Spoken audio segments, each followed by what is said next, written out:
Good Morning Business, la matinale de l'économie. 7h42 sur BFM Business et sur RMC Découverte. On est depuis le salon du Bourget pour ce deuxième jour. On va parler beaucoup spatial ce matin. Jean-Baptiste Huette est toujours à mes côtés. On sera tout à l'heure également avec Michel Cabirol de La Tribune. Nos invités ce matin, Jean-Luc Maria, le PDG et cofondateur d'Exotrail. Bonjour, vous fabriquez des moteurs pour nanosatellites. On vous suit depuis longtemps à vos côtés. Caroline Gage, directrice de la division aéronautique de Gage Chimie. Vous allez nous expliquer qu'est-ce qu'on fait dans la chimie quand on travaille également dans le spatial. Mais avant, Jean-Luc Maria, donc votre boulot à vous, c'est la logistique, c'est de faire des vannes, d'emmener dans l'espace. Vous avez un carnet de commandes qui a triplé en 2022. Est-ce que vous aussi, au Bourget, vous faites comme Airbus et autres compagnies, vous enregistrez les contrats? Alors bonjour, merci déjà pour l'invitation et d'être là. Alors nous on traite effectivement de la mobilité dans l'espace. Donc on peut appeler ça effectivement de la logistique spatiale. Il y a un enjeu aujourd'hui, c'est qu'il y a de plus en plus d'objets dans l'espace, que ce soit des satellites actifs. On a passé la barre l'année dernière des 10 000 satellites actifs, mais il y a aussi beaucoup de débris. Et tout ça, c'est du trafic qui augmente. Et à un moment donné, il faut des acteurs comme nous qui vont s'occuper de la mobilité de tous ces objets. C'est-à-dire que c'est bouché en fait. Alors ça va le devenir de plus en plus. Parce que vous avez probablement vu toutes les annonces, il y a de plus en plus de satellites qui sont déployés pour des applications aussi bien de télécommunication que d'observation de la Terre. Et tous ces satellites, ils ont des besoins de mobilité qu'il va falloir adresser sous différentes formes. Et donc on a aujourd'hui chez Exotrail une offre double. Un élément très simple pour bouger les satellites, des moteurs. Donc ça, c'est notre produit historique. On arrive à maturité après 8 ans de création d'entreprise. Et puis, on a une alternative ou un complément aujourd'hui, c'est qu'il y a une offre de transport. Donc, on développe un satellite convoyeur qui s'appelle le Spacevan. Et le Bourget, pour nous, est l'occasion de présenter nos produits et bien évidemment de discuter et parfois de signer des contrats. De signer des contrats sur nos sujets de mobilité orbitale. Jean-Baptiste. Moi, ça me passionne parce qu'effectivement, vous avez mis au point, vous utilisez une technologie pour propulser vos satellites. Alors, pour les connaisseurs, qu'on appelle l'effet Hall, c'est-à-dire qu'on brûle un gaz lourd avec de l'électricité dans un champ magnétique, ce qui permet de propulser les satellites sur une longue distance tout doucement, et que ce Spacevan que vous mettez au point, est-ce qu'on peut l'imaginer comme une sorte de futur dépanneur de l'espace? C'est-à-dire, on aura bientôt de plus en plus de constellations de satellites dans l'espace, des satellites qu'il faudra sans doute repositionner, remonter un petit peu. Et là, pour le coup, vous êtes, j'allais dire le Midas de l'espace, mais en tout cas, peut-être un dépanneur de l'espace. C'est ça l'objectif? Alors oui, vous avez à peu près tout dit.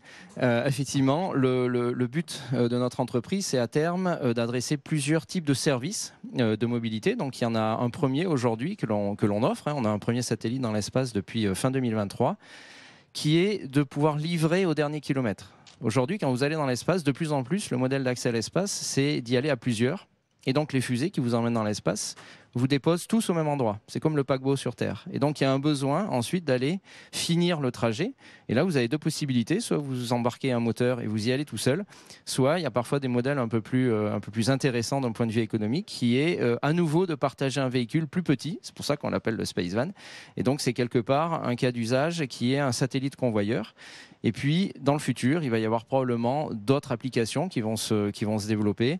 Peut-être d'aller inspecter de façon un peu plus proche les objets, peut-être de ravitailler les objets pour augmenter leur durée de vie. Et puis, bien sûr, à un moment donné, on va pouvoir se poser la question de comment on enlève les objets qui sont dans l'espace pour continuer à pouvoir utiliser cet environnement. Mais vous-même, vous revenez, c'est réutilisable ou pas? Alors, pas encore. Mais bien évidemment, dans notre feuille de route, si on veut à un moment donné que l'espace devienne véritablement durable, va se poser la question de la réutilisation des objets.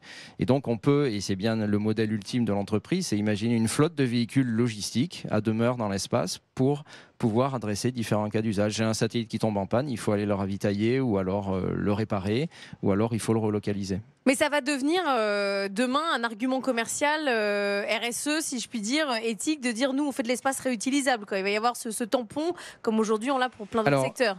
Oui, et quelque part, ça l'est déjà. Parce que, comme je le mentionnais pour des questions de coût. Au départ, alors pour des questions de coût, et puis surtout, juste pour des questions de durabilité de cet environnement qui est quand même très fragile. Les satellites, ils orbitent autour de la Terre, et donc si vous polluez à un endroit, vous polluez toute une orbite.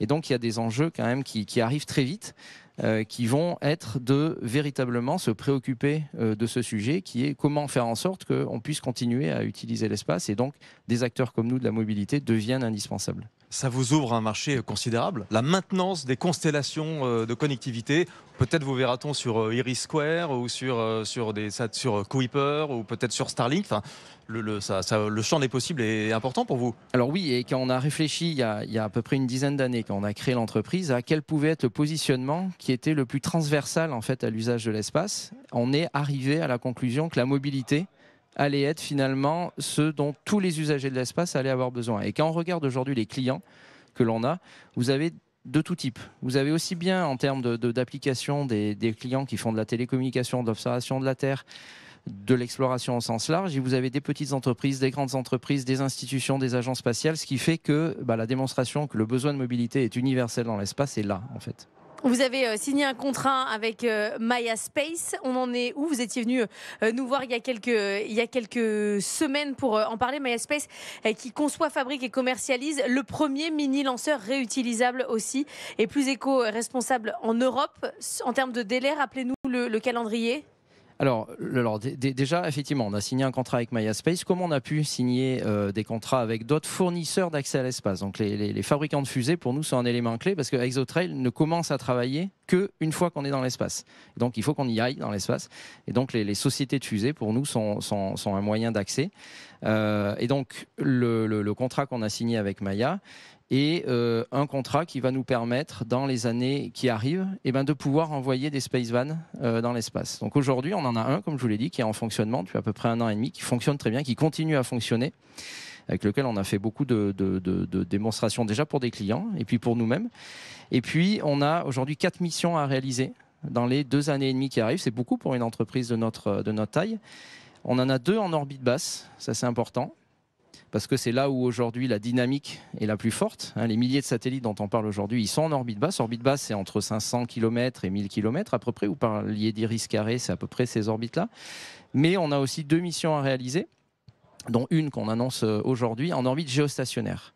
Et ça, pour nous, c'est important parce que, ça nous complète bien sûr notre carnet de commandes, mais ça nous permet de nous positionner multi-orbite, multi-mission. Et c'est ça, in fine, que l'on cherche à réaliser chez ExoTrail. On reparlera d'Iris Square ou d'Iris Carré. On demandera à Joseph Aschenbacher de l'ESA si on dit l'un ou l'autre. Il faudra Square. trancher. Lui préfère Square. Ah, lui, il préfère Square. OK, il y a plusieurs écoles.